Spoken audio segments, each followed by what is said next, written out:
നീ പേടിക്കാതിരിയേ, ഞാൻ നിന്റെ ദേഹത്തോട്ടെ. ചേട്ടൻ ആരാന്ന് പറ, എന്നാ ഞാൻ നീ എന്ത് വേർക്കുന്നേ? ഞാൻ ശല്യക്കാരനല്ല, ഉപദ്രവകാരിയല്ല, പേടിക്കണ്ട. ഇപ്പം കഞ്ചാവാന്ന് എനിക്ക് സംശയമുണ്ട്, നോട്ടെ. ചെക്ക് ചെയ്തോ, അതും ചെക്ക് ചെയ്തോ. ഞാൻ ഒരു ദൃശ്യമില്ലാത്ത ആളാണ്. വലിച്ച് എന്തോ വലിച്ചു കയറിയിട്ടുണ്ട് ഇപ്പൊ? ഒന്നുമില്ല, ഇല്ല, കഞ്ചാവ് വലിച്ചിട്ടില്ല, ഒന്നും ചെയ്തില്ല. എനിക്ക് 28 വയസ്സായി. എൻ്റെ കൂടെയുള്ളവർക്ക് കല്യാണം കഴിച്ചു തുടങ്ങി, അവർക്കൊക്കെ സമ്പാദ്യം ഉണ്ട്. എനിക്ക് സമ്പാദിക്കാൻ പോലും പറ്റുന്നില്ല. ഞാൻ സൊമാറ്റോ ഡെലിവറി ആയിട്ടാണ് ജീവിക്കുന്നത്. സൊമാറ്റോ ചെയ്താൽ ജീവിക്കുന്നത് അല്ലേ? വേറെ വഴി, കാരണം സൊമാറ്റോ ചെയ്താൽ ഇവർക്ക് ഒരു സ്ഥലത്ത് തന്നെ ട്രാക്ക് ചെയ്യാൻ പറ്റത്തില്ല. പറഞ്ഞ് നടക്കുമല്ലേ? ആ, അത് തന്നെ. ഒരു സ്ഥലത്ത് ഇരുന്നാൽ പോയി. ഒരു കക്ഷിയെ തപ്പി വന്നതാണ്. അവൻ ഈ ഭാഗത്ത് എവിടെയോ ഉണ്ട്, കാരണം ആൾവട്ടത്ത് അവനെ കാണത്തില്ല. അത്രത്തോളം അവൻ ഒളിച്ചും പാത്തുമാണ് അവൻ ജീവിക്കുന്നത്. അവനെ ജീവിക്കാൻ വിടത്തില്ലെന്നേ. കുറേ അളിയന്മാർ ഇറങ്ങിയിട്ടുണ്ട്, അവനെ തൊലച്ചേ അടങ്ങത്തുള്ളൂ എന്ന് പറഞ്ഞത്. അങ്ങനെ ഈ ലോറിത്താവളത്തിൽ ഉണ്ട് എന്ന് അറിഞ്ഞിട്ടാണ് ഞാൻ ഇങ്ങോട്ട് വന്നത്. ഇനിയിപ്പോൾ അവനെ കണ്ടുപിടിക്കുക എന്നുള്ളൊരു മാരക ജോലിയാണ്. എന്താണെന്നറിയാമോ? അവൻ സ്വസ്ഥമായിട്ട് ജോലി ചെയ്യാനൊക്കത്തില്ല. അവൻ ജോലി ചെയ്ത് കഴിഞ്ഞാൽ ലാപ്ടോപ്പ് കട്ടാക്കും. ലാപ്ടോപ്പ് കട്ടാക്കുന്നില്ല, ഓഫായി പോവും. വൈഫൈ കട്ടാക്കും. എന്ന് വേണ്ട സകല സാമഗ്രികളും ഓഫാക്കി വിടും. അങ്ങനെ എന്തുകൊണ്ടും ജീവിതം തകർന്നിരിക്കുന്ന പയ്യനെ തപ്പി വന്നതാണ്. അതെ, എൻ്റെ മുമ്പിൽ തന്നെ അളിയിൽ നിൽപ്പുണ്ട്. അവൻ എന്തോ മാരകമായിട്ട് വർക്ക് ചെയ്തുകൊണ്ടിരിക്കുകയാണ്. എങ്ങനെ പ്രതികരിക്കും? ഒന്നുമില്ല മോനെ. എങ്ങനെ പ്രതികരിക്കുമെന്ന് എനിക്ക് ഒന്നുമില്ല ചെയ്തോ. എങ്ങനെ പ്രതികരിക്കുമെന്ന് അറിയത്തില്ല. പുള്ളി ഇങ്ങനെ ആരുടെ ശ്രദ്ധയിൽപ്പെടാതെ ഇങ്ങനെ വർക്ക് ചെയ്യുകയാണ്. ഞാൻ നേരത്തെ പറഞ്ഞല്ലോ, ഇവൻ എന്ത് ജോലി ചെയ്താലും അതെല്ലാം തടസ്സപ്പെടുത്തുന്ന ആരോ ഉണ്ടെന്നാണ് ഇദ്ദേഹത്തിൻ്റെ വിചാരം. അതുകൊണ്ട് ഒരു മനുഷ്യനും മാഞ്ചാതി ഇല്ലാത്ത ഈ ഒരു ലോറിത്താവളത്തിലാണ് വന്നിരിക്കുന്നത്. അങ്ങനെ അവനെ തപ്പി വന്നിരിക്കുകയാണ്. എന്തായാലും നമുക്ക് അവൻ സഹകരിക്കുമല്ലോ ഒന്നും അറിയത്തില്ല. മോനെ എന്തെടുക്കുമോ മോനെ? ഒന്നും ഇല്ലടാ, ഒരു കാര്യം ചോദിക്കേണ്ടി വന്നു. ദേഷ്യപ്പെടല്ലേ, ഒരു കാര്യം ചോദിക്കാൻ വേണ്ടി വന്നു. നിൽക്കും മോനെ, നീ അവിടെ ഇരുന്നോ? ഇരിക്കട അവിടെ. ഒന്നുമില്ല, നീ നിന്നെ ശല്യപ്പെടുത്താൻ വേണ്ടി വന്നതല്ല, നിന്നെ പരിചയപ്പെടാൻ വേണ്ടി വന്നത്. നീ ഇതിനോട് വന്നിരിക്കുന്നേ? ചേട്ടാ, ഞാൻ ചുമ്മാ സിനിമ കാണാൻ വേണ്ടി വന്നത്. ഒന്ന് സമാധാനപ്പെട്ട ഒരു കാര്യം ചോദിക്കുമല്ലേ. നീ പിന്നെ ഇത്രയും വിജനമായ സ്ഥലത്ത് എന്തിനാ വന്നിരിക്കുന്നേ? പറ. അതാ ഞാൻ പറഞ്ഞു, ഞാൻ സിനിമ കാണാൻ വേണ്ടി വന്നത്. ഈ സിനിമ ഇവിടെയാണ്, ഈ കാട്ടിലാണ് ഇവിടെ വന്നിരിക്കുന്നത്. നിന്റെ വീട് എവിടാ? വീട്ടിൽ പോയിരുന്നൂടെ? എന്നെ തപ്പി ഒരുപാട് നേരോട് നടക്കുവാണ്. കണ്ടു പരിചയം. തപ്പി വരേണ്ട ആവശ്യം നിനക്ക് എന്നോട് ദേഷ്യം എന്നെ മുമ്പ് കണ്ടിട്ടുണ്ടോ? ദേഷ്യപ്പെട്ടുള്ള കാര്യം എന്താ? അതുകൊണ്ട് ഞാൻ ചോദിക്കുന്നത്, നിങ്ങൾ ആരാന്ന് ഞാൻ ചോദിക്കുന്നത്. ഞാൻ നിന്റെ ഒരു സുഹൃത്തല്ലേ? അല്ല, ഞാൻ എന്റെ പിന്നാലെ വരുന്നത്. ഞാൻ നിന്റെ സുഹൃത്താണ്. നിന്നെ നശിപ്പിക്കാൻ വേണ്ടി വന്നതല്ല. സുപ്രഭാതത്തിൽ വന്ന് സുഹൃത്താണ് നിങ്ങളെ പറയാനാണോ? നിന്നെ നശിപ്പിക്കാൻ വന്നതല്ല മോനെ. നീ എന്നെ ഒന്നും മനസ്സിലാക്കി. ഞാൻ സ്ട്രേഞ്ചറാണ്, നീ ഞാൻ ആദ്യമായിട്ട് കാണുകയാണ്. പക്ഷേ ഞാൻ നിനക്ക് ശല്യമല്ല. നിന്റെ പ്രശ്നങ്ങൾ പൊതുമതിലേക്ക് എത്തിക്കാൻ വേണ്ടി മാത്രം വന്നതാണ്. ഇപ്പം നമുക്ക് ഒന്ന് സ്നേഹത്തോട് സംസാരിക്കാൻ പറ്റും. നീ പേടിക്കാതിരിയേ, ഞാൻ നിന്റെ ദേഹത്തോട്ടെ. ചേട്ടൻ ആരാന്ന് പറ, എന്നാ ഞാൻ നീ എന്ത് വേർക്കുന്നേ? ഞാൻ ശല്യക്കാരനല്ല, ഉപദ്രവകാരിയല്ല, പേടിക്കണ്ട. ചേട്ടൻ ആരാന്ന് പറ, ഞാൻ സംസാരിക്കും. എൻ്റെ ഒരു ബിനോയ്, ഞാനൊരു പ്രോഗ്രാമിൻ്റെ പ്രസൻറ്ററാണ്. ഇങ്ങനെ ഒരു പ്രോഗ്രാം അവതരിപ്പിച്ച് ഈ ജനങ്ങളുടെ മുമ്പിലേക്ക് നിന്റെ ആ പ്രശ്നം ഒന്ന് അവതരിപ്പിക്കാൻ വേണ്ടി മാത്രം വന്നതാണ്. മനസ്സിലാവുന്നുണ്ടോ? ഞാൻ വേറെ ഇത് വയറ് നോക്ക്, കത്തിയോ കുത്തിയോ ഒന്നുമില്ല, ഒരു സാധനം എൻ്റെ ഇല്ല, പെട്ടുകുത്തി ഒന്നുമില്ല, വെറും കൈയോടെ വന്നതാണ്. നീ ലാപ്ടോപ്പ് എടുത്തിട്ട് ഈ ആളൊഴിഞ്ഞ ഭാഗത്ത് എന്തിനാ വന്നേ? ചേട്ടാ, ഞാൻ വർക്ക് ചെയ്യാൻ വേണ്ടി വന്നതാണ്. ഇവിടെ വർക്ക് ചെയ്യാൻ വന്നു. നിനക്ക് ഓഫീസിലേക്കോ അല്ലെങ്കിൽ വീട്ടിലേക്കോ ഇത് ചെയ്തുകൂടെ? ഈ ഭാഗത്ത് എന്തിനാണ്? ഇവിടെ ഒരു മനുഷ്യൻ പോലും ഇല്ല. നിന്നെ ആരെങ്കിലും തല്ലിക്കൊന്നപ്പോൾ നീ എങ്ങനെ അറിയാൻ പറ്റും? ഈ സ്ഥലമൊക്കെ പരിചയമുള്ള സ്ഥലമാണോ? ചേട്ടാ, എനിക്ക് ഇവിടെയാണ് കംഫർട്ട്, അതുകൊണ്ടാണ് ഇവിടെ വന്നിരിക്കുന്നത്. അദ്ദേഹം ഒരു വിധത്തിൽ അടുക്കുന്നില്ല. പുള്ളിക്ക് എല്ലാവരും പേടിയാണ്. ഒരു സ്ട്രേഞ്ചറെ കണ്ടാൽ തന്നെ അദ്ദേഹത്തെ ഉപദ്രവിക്കാൻ വേണ്ടി വരികയാണെന്നുള്ള ചിന്തയായിരിക്കും. അങ്ങനെയാണോ? നിനക്ക് പേടിയാണ് എന്നെ? ചേട്ടാ, നോർമലി ഒരു സ്ട്രേഞ്ചറിലുള്ള ഒരാളെ കണ്ടാൽ നമ്മൾ പേടിക്കണം. കാരണം പറയാൻ പറ്റില്ല, അവരെ ഇന്നത്തെ കാലം അങ്ങനെയാണല്ലോ, കലികാലമാണല്ലോ. ഇങ്ങനത്തെ നമുക്ക് അറിയാൻ പറ്റത്തില്ല. പിന്നെ ചേട്ടൻ എൻ്റെ അടുത്ത് വന്നൊരു ആദ്യം തന്നെ പറയുന്നത് എന്നെ ഒരു ഫ്രണ്ടായിട്ട് കാണാൻ വേണ്ടി പറയുകയാണ്. സോ ഇങ്ങനത്തെ ഒരുപാട് അനുഭവങ്ങൾ എനിക്ക് മുൻപ് ഉണ്ടായിട്ടുണ്ട്. സോ അതുകൊണ്ടാണ് ഞാൻ ആ ഒരു പേടി കാണിച്ചത്. കാരണം നമുക്ക് പറയാൻ പറ്റത്തില്ല എന്ത് രീതിയിലാണ്. ഞാൻ വളരെ ഡൗൺ ടു എർത്തായിട്ട് ചോദിക്കുക, എന്ത് പ്രശ്നം പറ. ഞാൻ ഒരു ശല്യത്തിന് വന്നതല്ല, ഞാൻ പറഞ്ഞല്ലോ, ഒരു ഉപദ്രവത്തിനും ചെയ്ത്. ഞാൻ നിന്റെ ഫ്രണ്ട് തന്നെയാണ്. ഞാൻ നിന്നെ ഒന്ന് പിടിച്ചോട്ടെ, ഒന്ന് കെട്ടിപ്പിടിച്ചോട്ടെ. നിന്നെ ഞാൻ ശല്യപ്പെടുത്തില്ല, സത്യം. നീ എന്നെ വിശ്വസിക്കേ. എന്താ മോൻ്റെ പ്രശ്നം എന്താ പറ. വളരെ നീ മുഖം ഒന്ന് താത്തോട്ടെ, ജസ്റ്റ് ഒന്ന് താത്തോട്ടെ. ഈ പാമ്പ് പിടിച്ച് മുഖം മൂടിയൊക്കെ വെച്ചോണ്ടിരിക്കുന്നത്. ഒന്ന് ചിരിക്കടാ, ഒന്നുമില്ല. എന്താ മോനെ പ്രശ്നം? നീ എന്തിനാ ഈ ലാപ്ടോപ്പോട്ട് ഇവിടെ വന്നിരിക്കുന്നത്? എന്ന് തുറന്നു പറ. ചേട്ടാ, എനിക്ക് 28 വയസ്സായി. 4.5 വർഷത്തെ എക്സ്പീരിയൻസ് ഉള്ള ആളാണ് ഞാൻ. ഓക്കെ, ഇപ്പം ഞാൻ ജീവിക്കുന്നത് സൊമാറ്റോ ഡെലിവറി ആയിട്ട് ജീവിക്കുന്നത്. ഓക്കെ, അപ്പം ഞാൻ അതിന് കാരണം എന്താ വെച്ചാൽ കുറേ ആൾക്കാർ ഹാക്ക് ചെയ്ത് എൻ്റെ മൊബൈൽ ഹാക്ക് ചെയ്ത് എൻ്റെ ലാപ്ടോപ്പ് ഹാക്ക് ചെയ്ത് എന്നെ ജീവിക്കാൻ സമ്മതിക്കുന്നില്ല. ആരാടാ കുറേ ആൾക്കാർ? നിന്റെ മൊബൈൽ ഹാക്ക് ചെയ്യുന്ന തെളിവ് എന്തുള്ളത്? ചേട്ടാ, എൻ്റെ ഫോൺ ഹാക്ക് ചെയ്തിട്ട് പല പ്രാവശ്യം ഹാക്ക് ചെയ്തിട്ട് എന്നെ ഒരു ഇൻ്റർവ്യൂ അറ്റൻഡ് ചെയ്യാൻ സമ്മതിക്കത്തില്ല.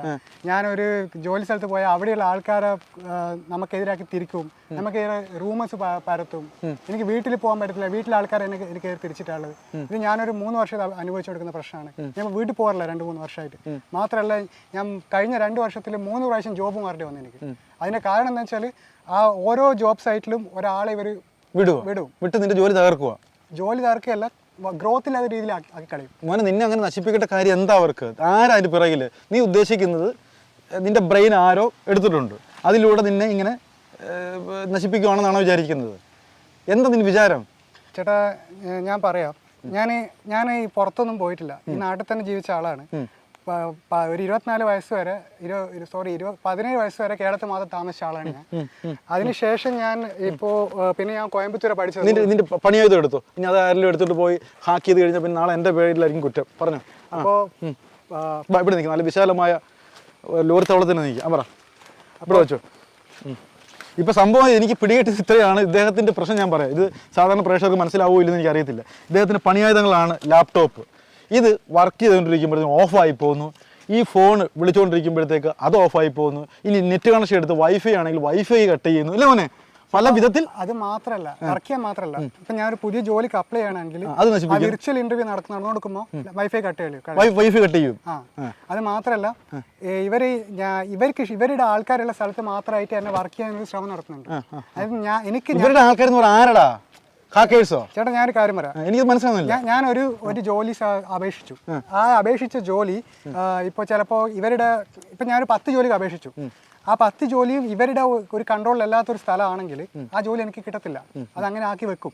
കാരണം വെച്ചാൽ ഈ ഇമെയിലിൽ ഒരു സെറ്റിംഗ്സ് ഉണ്ട്, ഐമാപ്പ് ആൻഡ് പോപ്പ് സെറ്റിംഗ്സ്. അത് ഇവർ ഹാക്ക് ചെയ്ത് അത് ഇവർ ഓൺ ഓഫ് ചെയ്ത് വെക്കും. ഇപ്പൊ എനിക്ക് മനസ്സിലാവാത്ത കാര്യം പ്രേക്ഷകർക്ക് മനസ്സിലായി, ഇവരെന്ന് പറയുന്ന ആരാണ്?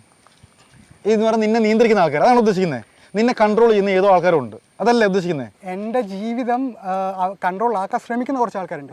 പക്ഷേ അവർ എക്സാക്റ്റ് ആരാന്ന് എനിക്ക് അറിയത്തില്ല. പക്ഷേ ഇപ്പം ഞാനിപ്പോൾ അടുത്തൊരു മീഡിയയിൽ ഒരു വാർത്ത കണ്ടു.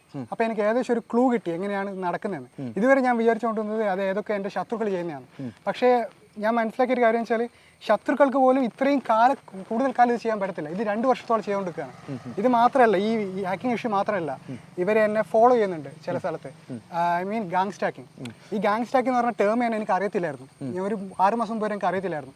എൻ്റെ ലക്ഷണങ്ങൾ ഞാൻ ഗൂഗിളിൽ ടൈപ്പ് ചെയ്ത് ഓട്ടോമാറ്റിക്കലി ഗാങ് സ്റ്റാക്കിംഗ് എന്ന് എനിക്ക് വന്നതാണ്. അത് ഞാൻ ടൈപ്പ് ചെയ്ത് നോക്കി, ഇപ്പോൾ ക്വോറയിലൊക്കെ നോക്കിയിട്ടാണ് ഞാൻ പഠിച്ചത് എന്താണ് ഗാങ് സ്റ്റാക്കിംഗ്.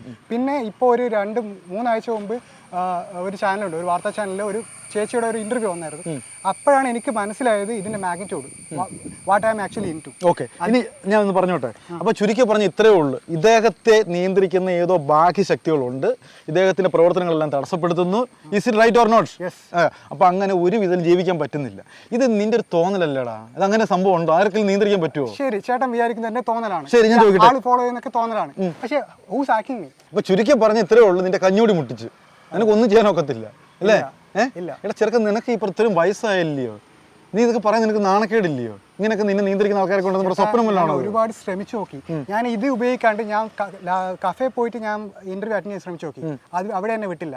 ഞാൻ ഇപ്പൊ ലാസ്റ്റ് ഞാനൊരു ഇന്റർവ്യൂ അറ്റൻഡ് ചെയ്തത് ഒരു കോ വർക്കിംഗ് സ്പേസ് പോയിട്ട് എനിക്ക് 100 രൂപ, ഒരു മണിക്കൂറിന് 100 രൂപ അവിടെ. ഞാൻ 350 രൂപ കൊടുത്തിട്ടാണ് ഞാൻ അവിടെ ഇന്റർവ്യൂ അറ്റൻഡ് ചെയ്തത്. ഒരു ഹാഫ് ഡേ ഇത് ചെയ്തിട്ട്. ആ ഗതികേട് എനിക്ക് വന്നു. ഇതിപ്പോ നോർമൽ ഒക്കെ പറഞ്ഞാൽ ഇവന് ഭ്രാന്താണെന്ന് വിചാരിക്കും. എനിക്ക് പട്ടു പിടിക്കുന്നത് എന്നെ പിടിക്കുക. ഇപ്പം പറയുന്നത് സത്യം പറഞ്ഞ ആലോചിച്ചൊക്കെ ഇത് സിനിമയാണോ സ്വപ്നം? ഈ സ്വപ്നം വെള്ളം അടിച്ചിട്ടുണ്ടോ? മറ്റേ MDMA അടിച്ചിട്ടുണ്ടോടാ? ചേട്ടാ ഞാൻ 1.5 വർഷമായിട്ട് ഞാൻ സോബറാണ്.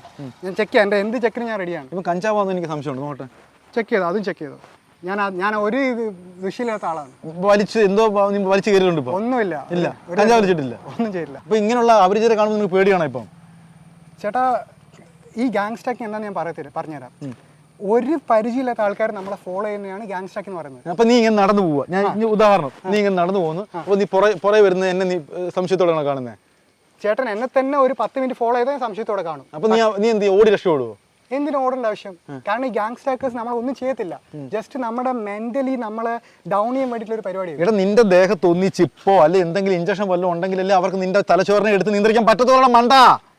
പറ്റത്തില്ല, അതിന്റെ ഒന്നും ആവശ്യമില്ല. ഇത് എനിക്ക് ഈ ചിപ്പിന്റെ ഇതിന്റെ കാര്യമൊന്നും അറിയത്തില്ല.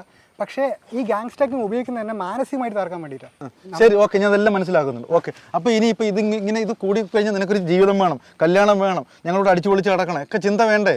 ഇതിങ്ങനെ നടന്നാലും പെണ്ണാരെങ്കിലും തരുമോ? ചേട്ടാ ഈ ചിന്ത ഉള്ള ആള് തന്നെയാണ് ഞാൻ. നിനക്ക് ലൈൻ വല്ലതും ഉണ്ടോ? ഇതിനൊക്കെ ടൈം കിട്ടുന്നില്ല.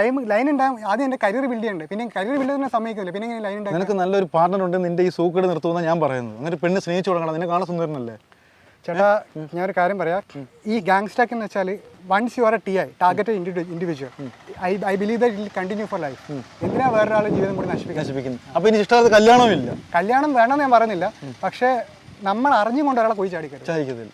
എന്തായാലും ഈ ചെറുക്കനൊക്കെ ഇങ്ങനെയുള്ള സംഭവം വെച്ചാൽ ഇതിനകത്ത് യാഥാർത്ഥ്യം എന്തോ കള്ളത്തരം ഇവർ അനുഭവിക്കുന്ന പ്രശ്നം അവർക്കേ അറിയത്തുള്ളൂ അല്ലേ? നീ അത്രത്തോളം ഉറക്കം ഊണൊന്നുമില്ല നടക്കും അല്ലേ? മെന്റൽ ആഗണിയിലാണ് നീ. എന്താ പഠിച്ചവിടെ പറ? ബിടെക് ഈസിയാ. ബിടെക്കോ? എഞ്ചിനീയർ കണ്ടോ?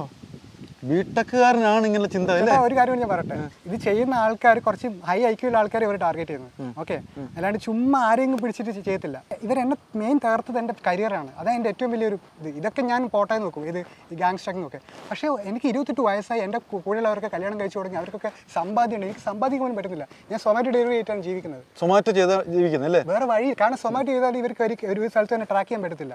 പറഞ്ഞു നടക്കുമല്ലേ? ആ അത് തന്നെ, ഒരു സ്ഥലത്ത് ഇരുന്നാൽ പോയി. അപ്പൊ അതുകൊണ്ടാണ് ഇവിടെ ഇരുന്ന് രഹസ്യമായിട്ട് എന്തെങ്കിലും നോക്കാൻ വേണ്ടി ഇങ്ങനെ ഒറ്റപ്പെട്ട സ്ഥലത്ത് വന്നിരിക്കും. ഞാൻ ജോലിക്ക് അപ്ലൈ വേണ്ടി ഇവിടെ വന്നിരുന്നത്. എന്തായാലും ഇവിടെ ഇരുന്ന് ഇവിടെ എടുത്ത് ചെറുക്കനെ എടുത്ത് ഗാങ്സ്റ്റാക്കിന് ഇരയായ ഒരു കക്ഷിയാണ്. കാര്യം എന്ന് പറഞ്ഞാൽ ഇവരുടെ വാക്ക് പറഞ്ഞ ആ വാക്കുന്നത് ഗ്യാങ്സ്റ്റാക്കിങ് എന്ന് പറഞ്ഞ് കൂട്ടത്തോടെ ഇവരെ ആക്രമിക്കുക, ഇവരുടെ ബ്രെയിൻ നശിപ്പിക്കുക, ഇവരുടെ ജീവിതം മുട്ടിക്കുക. അതാണ് ഈ സംഭവം എന്ന് പറയുന്നത്. അപ്പോൾ ഞാൻ ഇനി ഒന്നും പറയുന്നില്ല, ചോദിക്കുന്നില്ല. അപ്പോൾ ഇനി ഞാൻ പണിയിലേക്ക് കടന്നു. അപ്പോൾ ഞാനോട് ശല്യപ്പെടുന്നില്ല. ഇനിയിപ്പം സ്വസ്ഥമായിട്ട് ഇവിടെ ആരെങ്കിലും തകർക്കുമോ? വൈഫ് എല്ലാം കട്ടാക്കുമോ? നെറ്റ് എല്ലാം കട്ടാക്കുമോ? അറിയത്തില്ല. ഞാൻ ഡാറ്റ കാർഡ് യൂസ് ചെയ്തിട്ടും അവർ ഹാക്ക് ചെയ്തിട്ടുണ്ട്. ഇത് ആക്ച്വലി ഹാക്ഡ് ആണ്. പിന്നെ ഞാനിവിടെ വന്നതെന്ന് വെച്ചാൽ കട്ട് ചെയ്ത് വിടണ്ടെന്ന് വെച്ചിട്ടാണ് ഈ മൂലയ്ക്ക് ഞാൻ വന്നത്. അപ്പോൾ എന്തായാലും ഇത്രയാണ് സംഭവം. അപ്പോൾ എന്താ പേരെന്ന് പറഞ്ഞവനെ? ശരത് എന്ന് പറയുന്ന 28 വയസ്സിൽ അനുഭവിക്കുന്ന പാട് ചില്ലറയല്ല. ഒരു വിധത്തിലും ഇവന്മാർ ജീവിക്കാൻ സമ്മതിക്കില്ല. പോയി ജോലി എടുത്ത് ജീവിക്കടാ. ആ പാവപ്പെട്ടവൻ്റെ കഞ്ഞൂടി എന്തിനാണ് നീയൊക്കെ മുട്ടിക്കുന്നത്? ആ പാവം പിടിച്ച ആളൊരു സ്ഥലത്ത് വന്നിരിക്കും ജീവിക്കാൻ വേണ്ടി. അവനെയൊക്കെ ഉണ്ടാക്കിയിട്ട് നിനക്കൊക്കെ എന്തോ നേടും? 2 വാക്ക് പറയടാ. നിനക്ക് അങ്ങനെ വലിപ്പിക്കുന്നവർ 2 വാക്ക് പറഞ്ഞേ പറടാ. അവൻ അനുഭവിക്കട്ടെ. 2 ചീത്ത കൊടുക്കുന്നേ. എനിക്ക് ഒരു കാര്യം പറയാനുള്ളത്, കർമ്മഫലം എന്ന് പറയുന്നത് ഉറപ്പായിട്ട് കിട്ടുന്നത് കിട്ടിയിരിക്കും. നമ്മൾ നന്നായാലും നമുക്ക് അതിന്റെ ഗുണം കിട്ടും. അതെ, ഈ പാവം പിടിച്ചവനെ ഉപദ്രവിക്കുന്ന നീയൊക്കെ പുഴുത്ത് പട്ടി കടിച്ച് ചാവടാന്ന് മാത്രമേ എനിക്ക് പറയാനുള്ളൂ. എന്തായാലും ആ പാവം പിടിച്ചവനെ ജീവിക്കാൻ നിങ്ങളൊക്കെ അനുവദിക്കുക. അവൻ്റെ തലച്ചോറിനെ വെറുതെ വെറാ. എന്തായാലും ഇത്തരത്തിലുള്ള ഒരുപാട് അവസ്ഥകളിലൂടെ പോകുന്ന ആൾക്കാർ നമ്മുടെ സമൂഹത്തിലുണ്ട്. അവർ പറയുന്ന ഒരുപക്ഷെ ശരിയായിരിക്കാം, തെറ്റായിരിക്കാം. ഇതൊന്നും ഞാൻ അഭിപ്രായം പറയുന്നില്ല. എല്ലാം തീരുമാനിക്കേണ്ടത് നിങ്ങൾ ഓരോരുത്തരുമാണ്, പ്രേക്ഷകരാണ്. എന്തായാലും ഈ പാവപ്പെട്ട ഈ മനുഷ്യൻ്റെ യുവാവിൻ്റെ ജീവിതം നെറ്റ് വീണ്ടും കട്ടായോ? വീണ്ടും കട്ടായോ? ഇപ്പോഴും കട്ടാക്കിയോ? അതെ, ഫസ്റ്റ് കണ്ട പറഞ്ഞുകൊണ്ടിരുന്നപ്പോൾ തന്നെ കട്ടാക്കി. ആ പന്നന്മാർ ഇയാളെ വിടുന്ന ലക്ഷണമില്ല. ഇനിയിപ്പോൾ നീ എന്ത് ചെയ്യും? ഇവിടുന്ന് പോകണ്ടേ? അടുത്ത സ്ഥലം പിടിക്കണ്ടേ? ഹോസ്റ്റലിൽ പോയി അവിടുന്ന് കട്ടാക്കും. ഒരു വിധത്തിൽ ജീവിക്കാൻ സമ്മതിക്കത്തില്ല. ഇനി വല്ല കോവർക്കിംഗ് സ്പേസിൽ പോയാലേ പറ്റാത്തുള്ളൂ. പാവം പിടിച്ച് ഒരുപാട് സ്ഥലത്ത് ഇങ്ങനെ അലഞ്ഞിരിഞ്ഞ് നടക്കുകയാണ്. നീ മടക്കിക്കൊണ്ട് പോകാൻ എന്നാ നീ നിൽക്കണ്ട. പോകുന്നു, നീ ഇറങ്ങിക്കോ. ഞാൻ പറഞ്ഞ് അവസാനിപ്പിക്കട്ടെ. നീ പോക്കോ. അവന് അടുത്ത സ്വീകരണ സ്ഥലം തേടി പോവുകയാണ്. ഓരോരുത്തർ അവസ്ഥയെ ശരിക്കും പറഞ്ഞാൽ എനിക്ക് ചിരിയും വരുന്നുണ്ട്. ശരിക്കും പറഞ്ഞാൽ അവർക്കിത് വലിയ വിഷയമായിരിക്കും. തീർച്ചയായിട്ടും ഇത്തരത്തിലുള്ള ആൾക്കാർ നമ്മുടെ സമൂഹത്തിലുണ്ട്. ബാക്കിയെല്ലാം നിങ്ങൾക്ക് ഓരോരുത്തർക്കും വിടുന്നു എന്ന് പറഞ്ഞുകൊണ്ട് ഇന്നത്തെ എപ്പിസോഡ് അവസാനിപ്പിക്കുന്നു. ഇനി മറ്റൊരു കിടിലൻ എപ്പിസോഡുമായിട്ട് വീണ്ടും ഞാനെത്തും. അതുവരേക്കും